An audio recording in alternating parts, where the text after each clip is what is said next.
한 목회 데이터 연구소의 조사를 보면 고등학생들, 소위 교회에서 신앙생활 하던 그 고등학생들이 진학을 하고 이후에 대학을 가고 사회생활을 하면서 그들이 교회를 떠난다라는 거죠. 떠나는 이유가, 가장 큰 이유가 어디에 있나? 1순위가 뭐냐면 매주 교회에 출석하는 것이 너무 부담이 된다라는 거예요. 아마 믿는 집안의 자녀들이면 부모님이 강제로 신앙생활을 해야지라고 아마 프레스를 주고, 또 학교에서는 자율학습까지 강제로 또 학업을 이어갔던 세대들이 고등학교 시간을 이제 뛰어넘고 나면 자유라고 하는 스스로 모든 것을 결정할 수 있는 시기가 되니 이제 자기 뜻대로 좀 살고 싶어 하는 그런 어떤 교육의 강제성에 대한 반작용이 아닌가, 그런 생각이 듭니다. 그 다음에 교회를 떠나는 이들의 이유를 보면 교회가 따뜻하지 못해서 떠난다라는 거예요. 교회로 올 때 뭔가 위로받고 따뜻하게 다른 사람으로부터 공감을 좀 받고 싶은데, 혹은 좀 교회에 오면 자유로운 분위기를 느끼고 싶은데 교회가 전혀 따뜻하지도 않고 너무 딱딱하다라는 거죠. 자, 세 번째는 교회 문화가 너무 권위적이다. 권위적이고 위선적인 모습이 눈에 보여서 나는 너는 교회 신앙생활 하기 싫다. 그런 의미로 교회를 떠나는 이들이 있다라고 얘기합니다.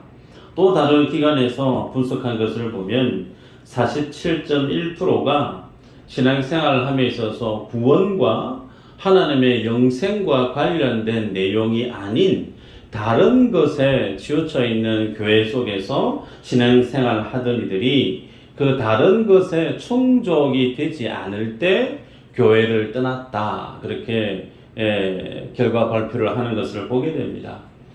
교회를 떠나고 중간에 신앙생활을 멈추는 이들의 이유와 원인이 다양하겠으나 제가 볼 때는 그래요. 인격적으로 예수 그리스도를 만나지 못해서 그런 것이 아니겠는가.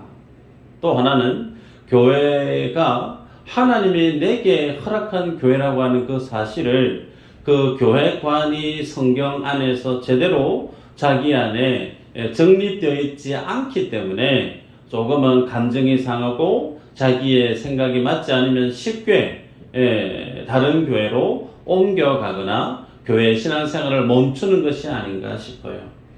여러분, 우리 교회에 세가족으로 등록하신 분이 지금 두 분 계세요. 조재기 성도님이 계시고 서정태 집사님이 계십니다. 새로운 교회, 새로운 공간에 와서 예배하면서 적응하는 것이 쉬운가? 절대 쉽지 않을 겁니다. 그런데 몸이 아프셨던 그 외에 계속해서 결석하지 않고 꾸준히 예배하고 있다는 게 제가 참 너무 감사하다. 심지어 서정태 우리 집사님은 수요 예배까지 오세요. 밤에 기도회까지 참석을 하세요. 그 7시 반에 예배 시작해서 9시까지 앉아서 있기가 쉽지가 않거든요. 허리가 안 좋으신 분들은 그 시간을 버텨내기가 쉽지 않은데 열심히 신앙생활 하시는 모습이 목사인 제 눈에는 그게 보여요. 그래서 얼마나 감사한지 모릅니다. 여러분, 우리가 다들 공감하는 것이 새가족이든 교회를 방문해 오는 많은 사람들이 교회에 나올 때 그 많은 새가족들과 방문하는 이들이 미수제일교회라고 하는 이 믿음의 보금자리 안에서 잘 정착하고 잘 적응해 갔으면 좋겠다. 우리들 모두가 수긍하고 바라는 바일 줄 믿습니다.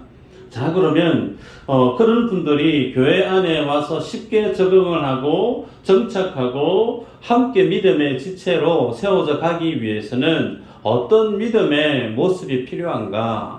다름 아닌 신앙생활함에 있어서 덕이라고 하는 영역이 우리 모두에게 필요하다라는 걸 알게 되죠. 그래서 오늘 본문의 제목을 신앙생활과 덕이라는 제목으로 말씀을 나눕니다. 바라기는 우리의 신앙생활의 구심점이 하나님과 몸된 교회 성도들 앞에서 덕을 세워가는 믿음의 주인공들이 다 되시기를 주 이름으로 축복합니다.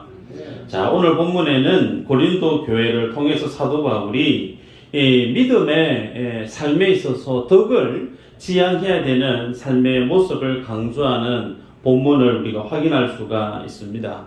성도가 신앙생활을 하면서 믿음 생활을 하면서 덕스러운 삶을 지향하기 위해서는 어떤 삶이 필요한가? 하나님 앞에 신앙의 성숙, 하나님 앞에서 신앙의 성장 반드시 필요하죠. 그 믿음의 성숙과 믿음의 성장을 위해서는 반드시 필요한 것이 뭐냐면 훈련이라고 하는 부분이 요구됩니다. 베테랑 군인은 태어나는 걸까요? 만들어지는 걸까요? 만들어지죠. 예, 처음부터 태어나서 훌륭한 군인으로 되는 사람 한 사람도 없습니다. 예, 정말 피가 나고 괴롭고 힘든 그 훈련 기간을 다 거쳐내야만이 정말 실력 있는 군사가 될 수 있는 것처럼 주님이 기뻐하시는 믿음의 인생으로 성숙되고 성장되어지는 그 모습도 반드시 우리에게 무엇이 필요하냐면 훈련이라고 하는 믿음의 과정이 꼭 필요합니다. 그런데 그 훈련이라는 과정 속에 거두절미하고 가장 기본이고 가장 중요한 것이 뭐냐면 바로 말씀에 대한 훈련이라는 사실이죠. 제가 일일이 다 여쭤보지는 않아도 2025년 새해가 밝고 한 해가 쭉 진행되어지고 있으면서 저마다 나는 그래도 올해 하나님 앞에 내 믿음의 성숙 성장을 위해서 최소한 성경 1독 정도는 해야 되겠다. 네, 그 마음을 잡수시고 열심히 성경 1독을 하고 있는 분이 분명히 많이 계시리라 믿습니다. 어떤 분은 벌써 1독을 통과하고 2독, 3독을 하시는 분도 있을 수 있을 거예요. 그런데 중요한 것이 뭐냐면 성경을 1독을 하고 2독을 하는 것도 물론 좋으나 그 말씀을 읽으면서 반드시 있어야 될 것이 뭐냐면 그 말씀 속에 살아계시는 하나님이 내게 주시는 말씀이 있어야 된다는 거예요. 그 말은 말씀을 읽으면서 그 말씀 속에 나를 향한 하나님의 계획을 발견하실 수 있어야 된다는 거예요. 말씀을 보면서 나를 향한 하나님의 뜻을 캐치할 수 있어야 되는데 나를 향한 하나님의 계획이나 나를 향한 하나님의 뜻에 대해서는 전혀 알지 못하고 그냥 성경을 창세기부터 계시록까지 1독하고 혹은 2독하고 그것은 하등의 우리 삶에 아무런 믿음의 덕이 되기 어렵다라는 거예요. 여러분 다시 말씀드립니다. 성경을 보면서 그 성경 속에 내 인생을 향한 하나님의 뜻을 나를 향한 하나님의 계획을 여러분이 보실 수 있으셔야 돼요. 그거 없는 성경의 1독이든 성경의 100독이든 그것은 오히려 신앙생활에 독이 되기 쉽습니다.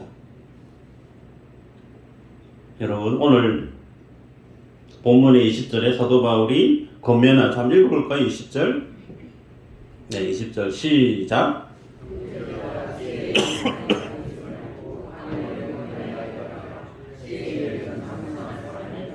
아멘. 자, 여기 보면 지혜에 대해서는 장성한 어른이 되라 이렇게 권면합니다. 지혜는 장성한 어른이 되라. 이 말은 하나님의 뜻을 알고 하나님의 계획을 아는 자가 되라. 그러면 그 하나님 앞에 참된 믿음의 삶을 잘 살아갈 수가 있게 되는 거죠. 그런데 그 하나님이 주시는 지혜, 그것은 우리에게 하나님의 성령의 언사로 혹은 하나님 우리에게 주시는 달란트로 혹은 하나님 우리에게 주시는 또 능력으로 우리에게 주신다라는 거예요. 그럼 여기에서 가장 기본적으로 아셔야 될 게 하나님이 왜 내게 언사를 주실까? 다른 사람에게는 없는 특별한 달란트를 왜 내게 이런 달란트를 주실까? 다른 사람에게 없는 그런 능력을 왜 하나님이 내게 이런 능력을 주실까? 목적이 어디에 있을까요? 하나입니다. 그 은사든 그 능력이든 그 달란트든 그것은 나를 위해서 쓰는 것이 아니고 하나님을 위해서 쓰라는 거예요. 하나님의 영광을 위해서 하나님이 성령을 통해서 우리에게 부어주시는 것이 성령의 은혜요, 성령의 은사라는 겁니다. 하나님이 우리에게 그러한 달란트를 주신다라는 거예요.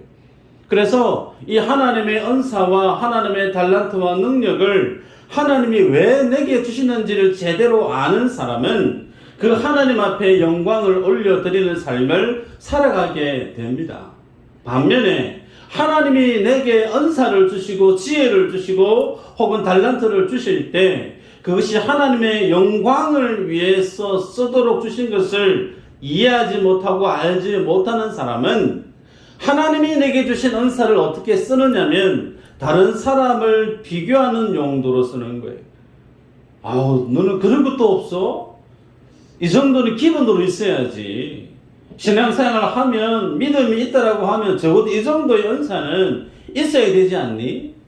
마치 그 은사를 가지고 있는 것이 마치 그 달란트를 지니고 있는 것이 내가 특별해서 다른 성도들보다 다른 사람들보다 내가 더 훌륭해서 자격이 돼서 하나님 내게 이런 것을 주셨다라고 여기면서 오히려 어떻게 여기느냐면 자기를 자랑하게 되고 자기를 포장하는 용도로 하나님이 주신 지혜를 그렇게 이용한다는 거예요.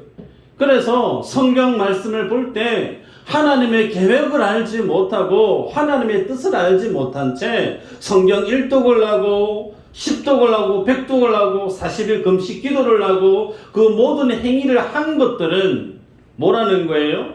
하나님께 영광이 되지 못하고 도리어 그것이 나의 자랑이 되고 나의 자랑이 되는 것들은 다른 사람을 어떻게 해요? 평가하게 되고 비교하게 되고 다른 사람을 깎아내리게 되는 필요 없는 자랑거리로 우리에게 자리하게 된다라는 겁니다. 여러분, 하나님께서 이스라엘 백성들을 왜 선택했을까요? 말씀을 볼까요? 신명기 7장 6절 8절까지 한번 읽어보십시다. 시작.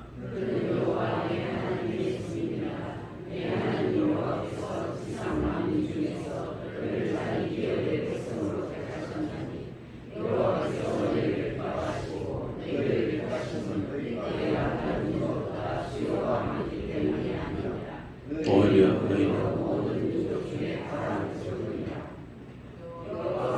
다만 너희를 사랑하심으로 말미암아 또는 너희의 조상들에게 하신 맹세를 지키려 하심으로 말미암아 자기의 권능의 손으로 너희를 인도하여 내시되 너희를 그 종 되었던 집에서 애굽 왕 바로의 손에서 속량하셨나니.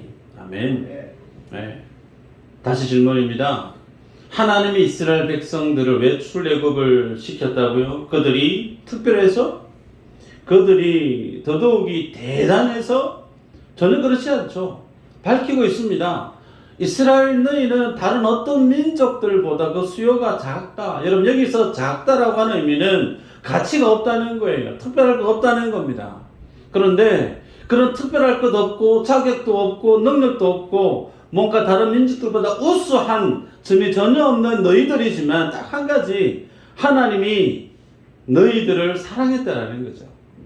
하나님이 사랑하신 것 외에 너희들이 하나님의 백성으로 출애굽을 하고 바로의 손아귀에서 자유민으로 나올 수 있었던 그 모든 이유 다른 데 있지 않고 너희를 사랑한 하나님의 사랑하심이 전부다라고 성경은 우리에게 밝힙니다.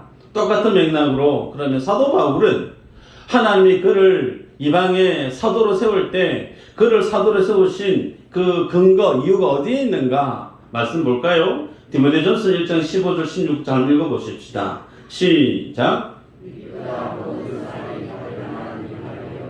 그리스도 예수께서 죄인을 구원하시려고 세상에 오셨구나. 죄인 중에 내가 괴순이라. 그러나 내가 긍휼을 입은 까닭은 예수 그리스도께서 내게 먼저 일체 오래 참으심을 보이사 후에 주를 믿어 영생 얻는 자들에게 본이 되게 하려 하심이라. 아멘. 사도 바울이 그의 영적인 아들 디모데에게 하나님께서 나를 사도로 삼으신 그 근거를 밝히는데 여기에 뭘 자랑하고 있죠? 내가 학위가 어느 정도 되고 내가 어떤 세상에서 경험을 쌓고 뭐 그런 거 자랑하나요? 그런 거 없어요.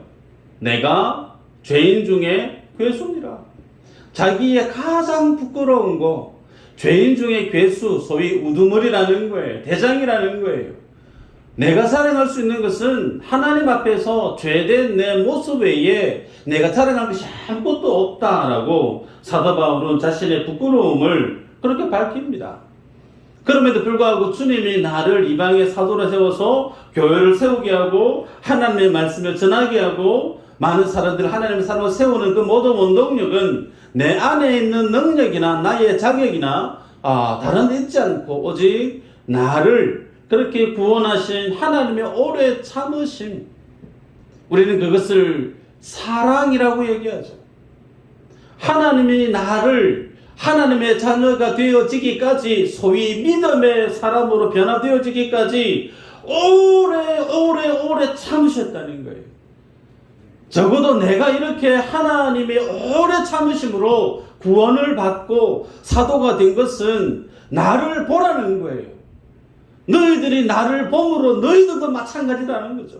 너희들도 오래 참으신 그 주님의 사랑하심 때문에 너희들이 구원을 받았다. 어느 자리에서? 죄의 자리에서. 그래서 사도 바울은 자신의 가장 부끄러운 그 죄를 자신의 사도됨에 대한 모습으로 자랑하고 있다는 겁니다. 여러분, 그래서 하나님의 은사를 받은 자는 자랑할 것이 있을까요? 없다는 겁니다. 여러분, 그래서 이 동일한 기준을 우리 교회 안에 교회 지도자들에게 제시하면 다를까요? 다르지 않습니다. 똑같습니다. 목사가 되고 장로가 되고 교회의 중직자로 세워진 것이 다른 사람보다 내가 특별한 능력이 되고 자격이 되고 그만한 믿음이 되어서 내가 교회의 지도자로 교회의 중직자로 있는 것이 아니다라는 겁니다. 중국에서 선교 사역을 하면서 한인 교회를 개척을 하고 하나님이 은혜 주셔서 교회가 성장해 갔습니다. 그런 와중에 장로님을 세울 필요가 있어서 장로님을 한 분을 피택해서 세우게 됐어요. 그렇게 교회가 잘 서가다가 공안들에 의해서 특별한 일이 있어서 제가 추방을 당하고 말았어요. 그렇게 추방을 당하고 난 이후에 교회는 흩어질 수밖에 없었습니다. 시간이 지나고 나서 그 장로님도 이제 한국으로 오시게 되고 통화도 하고 한 번씩 왕래도 하고는 했는데 최근에 그 장로님 제게 전화를 주셨어요. 양 목사님 고맙고 너무 감사합니다. 감사의 인사의 의미는 목사님이 나를 교회의 장로로 피택하지 않고 세우지 아니했으면 어쩌면 저는 중국에서 사명도 잃고 믿음도 잃어버리고 아마 방황하면서 그런 세상을 좋게 살았을 것입니다. 왜? 본인이 세상에서 재미있는 것들을 너무 많이 경험했던 인생이기 때문에 하나님이 그 직분을, 그 은혜를 내게 주시지 아니했으면 저는 여지없이 세상을 향해서 나아갔을 인생입니다. 그런데 그런 나를 교회의 장로로 피택하게 해주셔서 너무 감사합니다. 그 인사를 저한테 하는 거죠. 그러면서 지금도 그 받은 은혜를 기억하면 이 땅에서 한국에서의 본인의 사명을 열심히 살 수밖에 없다고, 그러면서 미수제일 교회와 저를 위해서 새벽마다 기도하고 있습니다. 그런 인사를 나누었습니다. 여러분, 우리가 하나님 앞에 설 때 내가 교회의 지도자고 교회의 중직자서 주님 앞에 서 있다라고 하는 것, 사실 내 안에 있는 자격이 아닌 하나님의 은혜 외에 다른 것이 아무것도 없음을 아는 사람은 한 가지의 삶의 방향을 향해 갈 수밖에 없어요. 그게 뭐냐면 하나님과 몸된 교회의 덕을 세우는 삶을 산다라는 겁니다. 그래서 어떻게 내가 말하고 어떻게 행동하는 것이 하나님과 교회의 덕이 되는가?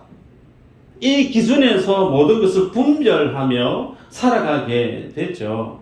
자, 그런 관점에서 오늘 사도 바울은 21절, 22절에 이렇게 기록합니다. 율법에 기록된 바 주께서 이르시되 내가 다른 방언을 말하는 자와 다른 입술로 이 백성에게 말할지라도 그들이 여전히 듣지 아니하리라 하였으니 그러므로 방언은 믿는 자들을 위하지 아니하고 믿지 아니하는 자들을 위하는 표적이나 예언은 믿지 아니하는 자들을 위하지 않고 믿는 자들을 위함이니라.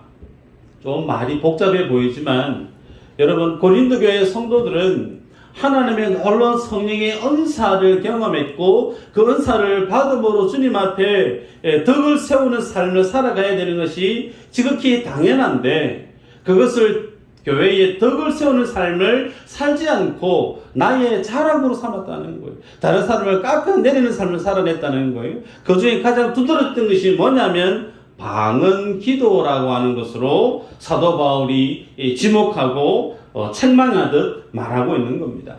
그래서 방언은 믿는 사람들을 위한 것이 아니다. 방언 기도는 믿지 않는 사람들을 위해서 하는 것이 방언 기도다. 그리고 방언 기도는 표적이다라고 얘기하고 있어요.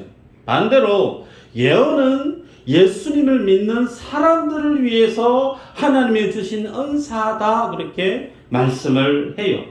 여러분, 방언이 믿지 않는 사람들을 위해서 주님이 주신 것이고 그것이 표적이다라고 말씀하신 이유를 여러분이 아셔야 돼요. 이 말씀은 사도 바울이 이사야서 28장을 인용하고 있는 말씀입니다. 그래서 이사야서 28장의 9절 이후로 보면 하나님이 이사야에게 말씀을 주시는데 이스라엘을 에브라임이라고 불러요. 그러면서 1절에 보면 에브라임의 술 취한 자들의 교만한 면류관은 화 있을진저 술에 빠진 자의 성 곧 영화로운 관같이 기름진 골짜기 꼭대기에 세운 성이여 쇠잔해 가는 꽃 같으니 화 있을진저. 이스라엘이 교만했다라는 겁니다. 에브라임이 너무 교만해서 하나님의 말씀을 전에 들었는데 저는 그 하나님의 말씀을 듣지 못하고 있는 거예요. 그러면서 이후의 말씀을 쭉 보면 그들이 하나님이 그들을 심판하시고 책망하시는 하나님의 말씀을 알아듣지를 못하고 이방 사람들이 전하는 말처럼 마치 방언처럼, 알아듣기 힘든 방언처럼 그렇게 대하고 살았다라는 겁니다. 결국은 어떻게 되어졌을까요? 북이스라엘은 아수르에 의해서 나라가 망하고 맙니다. 그러고 나니 그들의 수도였던 사마리아는 이제 아수르의 소도시로 전락하고 말고 그 아수르 그 도시에 아수르 사람들이 이주해 와서 그들의 말로 말을 하는 거예요. 유대인의 히브리 말이 아닌 처음 듣는 다른 나라의 말을 듣게 되는 겁니다. 다른 나라의 말을 듣게 되어지는 그 방언, 그것은 무엇을 지칭하고 있느냐면 아수르의 말발굽 아래 처참하게 이스라엘이 무너져버린 하나님의 심판을 상징하는 것이 무엇으로 들려졌느냐면 방언으로 들려졌다라는 거예요. 여러분, 그래서 방언은 믿지 않는 자들에게 표적이다라고 말씀하는 겁니다. 남예루살렘, 남유다도 마찬가지죠. 북이스라엘이 걸어갔던 그 삶을 그대로 답습합니다. 하나님의 징계의 메시지, 심판의 말씀을 수없이 전해 들었음에도 불구하고 하나님이 그 말씀을 이해를 못하는 거예요. 그 말씀 앞에 자신을 깨어 경성해야 함이 마땅한데 하나님의 말씀이 들려줘도 그 말씀과 무관하게 자신의 삶을 살았다라는 거예요. 종국에는 하나님의 말씀을 방언처럼 여겼던 남유다, 그들도 바벨론에 의해서 나라가 무너지고 맙니다. 그리고 바벨론 사람들의 말발굽 아래 그 모든 마을과 성전이 불타버리고 그들은 바벨론에 포로로 끌려가서 그들의 귀에는 히브리 말이 아닌 바벨론 사람들의 말을 듣고 살아갔다는 거예요. 그래서 유대인들에게 있어서의 방언의 의미는 이스라엘의 역사 속에서 비춰보면 하나님의 심판과 직결되어져 있다는 겁니다. 여러분, 그래서 사도 바울이 23절에 보면 다른 사람들이 방언기도하고 있는 이 방언기도 하등에 유익이 되지 않는 그 방언기도, 이스라엘의 역사를 비춰보면 이스라엘의 심판과 어두웠던 힘겨웠던 하나님의 심판을 떠올리게 되어지는 좋지 못한 기억을 떠올리게 되는 그 방언을 지금 너희들이 교회 안에서 하고 있다라는 거예요. 그래서 다른 사람이 그 방언기도를 들을 때 알아듣지 못하니까 그 다른 사람들이 방언기도하는 너희를 듣게 될 때 뭐라고 하겠냐? 너희들 미쳤다라고 얘기하지 않겠냐라고 23절에 그렇게 말씀을 하는 겁니다. 여러분, 그래서 사도 바울은 질서를 잡아주는데 28절에서 교회에서는 잠잠하고 자기와 하나님께 말하라. 소위 통역해 주는 이가 없으면 방언기도, 하나님의 내게 주신 영적인 은사가 있어도 그것을 절제하고 하나님과 자기만 있을 때 개인적인 기도의 시간에서만 방언기도를 해라 라고 권면합니다.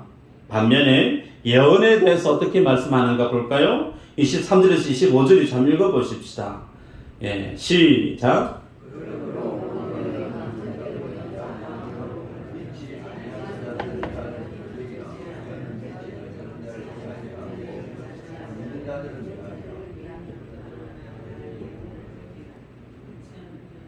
잘 읽었나요? 자, 중요한 말씀이 예언을 하면 믿지 않은 자들이나 알지 못하는 자들이 들어와서 모든 사람에게 책망을 듣는다.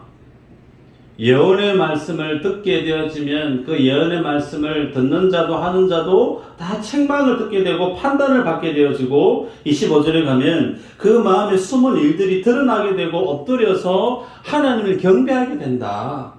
자, 그러면서 하시는 말씀이 뭐냐면 예언은 모든 믿는 자와 믿지 않는 자들에게 책망과 판단과 그 마음에 숨은 일을 드러내어서 결국은 하나님 앞에 회개하는 자로 만들고 하나님을 경배하는 자로 세우는 것이 예언의 은사다라고, 그래서 너희들은 예언을 해야 된다라고 강조합니다.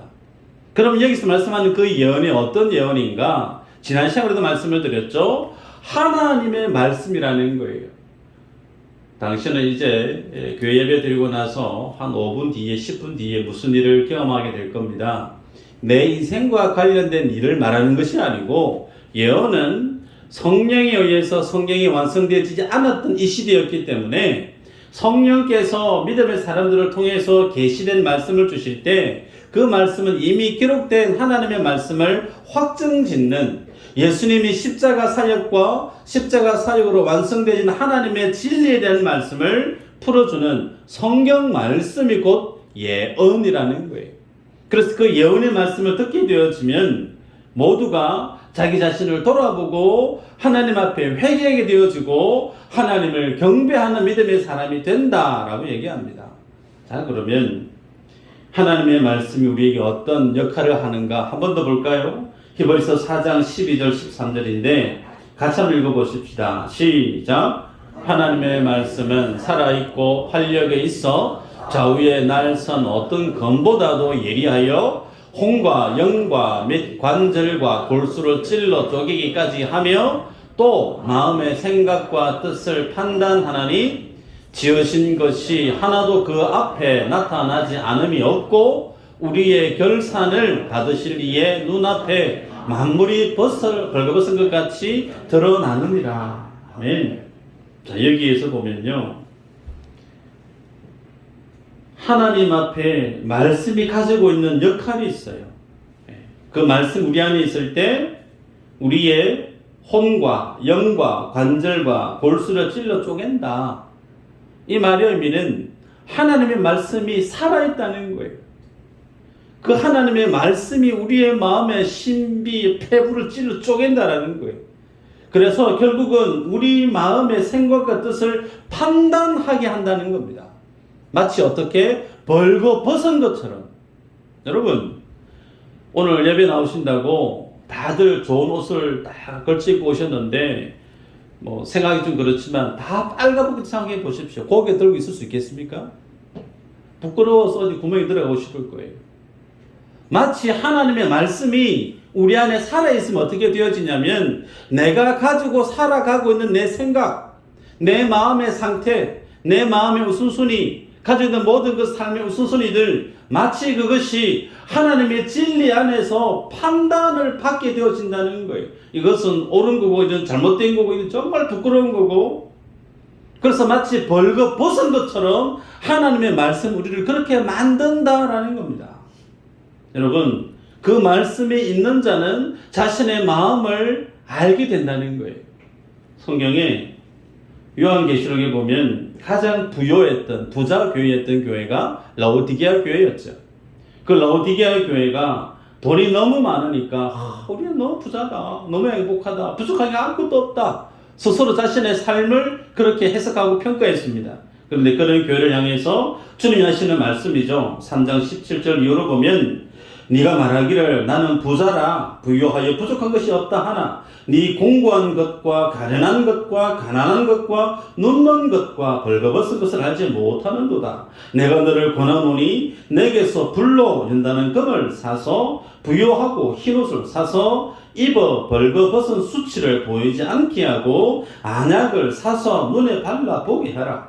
무릇 내가 사랑하는 자를 책망하여 징계하노니 그러므로 네가 열심을 내라 회개하라. 여러분, 하나님의 말씀이 우리 안에 살아있지 않으면, 그 하나님의 말씀이 내 귓전을 뚫고 내 마음의 신비를 후벼 파는 살아있는 말씀 내 안에 살아있지 않으면 우리는 나 별 문제 없는 것 같은데, 나는 뭐 지금 잘 살고 있는 것 같은데 가 아니라는 거예요. 라오디게아 교회가 너무 부자였는데 부족한 거 없이 모든 것이 풍족하다 여겼다고 그들은 스스로 판단했으나 하나님이 뭐라고요? 너가 그거 하라는 거예요. 너 지금 벌거벗고 있다. 너 지금 정말 가난하고 가련하고 궁핍하고 정말 눈으로 못 봐주겠다. 빨리 수습하라는 거예요. 뭘 얘기하고 있죠? 하나님의 말씀 앞에 서라는 겁니다. 말씀을 냈습니다. 여러분, 제가 성경 내용을 전달하기 위해, 설교하기 위해서 준비를 해서 앞에 서서 말씀을 전해요. 그죠? 그런데 앞에서 하시는 말씀이 뭐 말을 하든 나는 별 관심이 없다. 내 마음은 콩밭에 가 있고 예배 끝나고 난 다음에 누구를 만나러 가야 되고 말씀에 대해서 별 사모함도 없고 그냥 왔다가 그냥 가는 인생이 될 때 이 시간이 그분에게 전해지는 말씀이 마치 뭐와 같은가? 방언과 같다는 겁니다.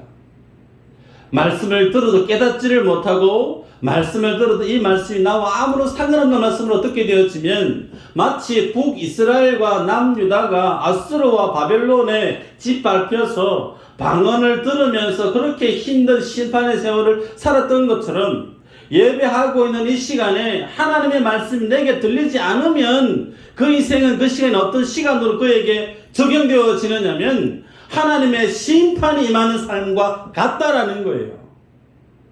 그래서 우리가 하나님의 말씀 앞에 서는 시간이 얼마만큼 중요한가?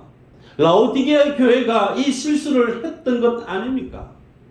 열심히 모여요. 교회가 돈이 재정이 많으니 사역이 많이 있죠. 그런데 그 모든 사역이 많고 일 많이 하고 사람들 많이 모이는 것으로 우리는 신앙생활 잘한다. 천만에요. 그거 아니라는 거예요. 하나님의 말씀이 들려지지 않으면 그 말씀 앞에 내 가슴을 찢는 회개가 내 마음의 상태가 생각이 뭔지를 말씀 앞에 백일하에 드러나지 않고 말씀 앞에 부끄러운 자신을 보지 못하면 방언 기도를 하고 있는 마치 심판 아래 살아가는 인생과 별반 다를 거 없다라는 거예요. 덕 있는 삶을 어떻게 살아갈 수 있는가? 언행을 조심하고 다른 사람을 배려하고 다 좋아요. 그렇게 다른 사람을 섬기는 모습 하셔야 되죠. 그런데 가장 중요한 것이 뭐냐면 하나님의 말씀이 내 귀에 들려야 돼요.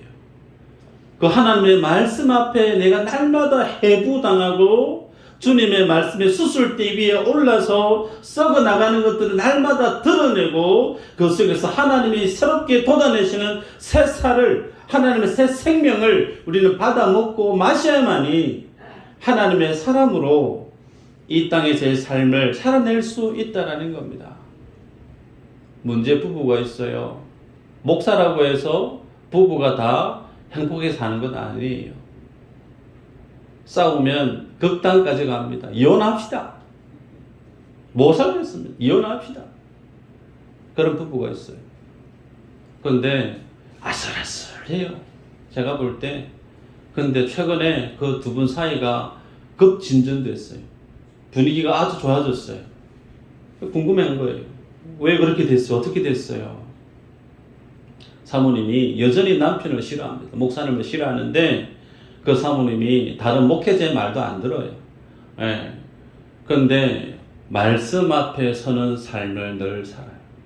기도하는 중에 하나님이 동력해라라고 하는 감동을 주시다라는 거예요. 싫어하는데 남편이 너무 꼴보기도 싫은데 그럼에도 불구하고 하나님이 그 남편하고 동력해라 그 감동을 주시니까 그 말씀 앞에 순종하는 거예요. 그러니 지금은 분위기가 아주 고무적으로 좋은 가정으로 바뀌어져 가고 있는 걸 제가 봅니다. 여러분, 하나님의 말씀 앞에 서셔야 돼요. 그것만이 우리가 하나님 앞에 가장 덕스러운 삶을 살 수 있는 유일한 길입니다. 아멘. 이 삶을 살아내는 모든 분들 되시기를 주의 이름으로 축복합니다. 아멘. 기도합니다.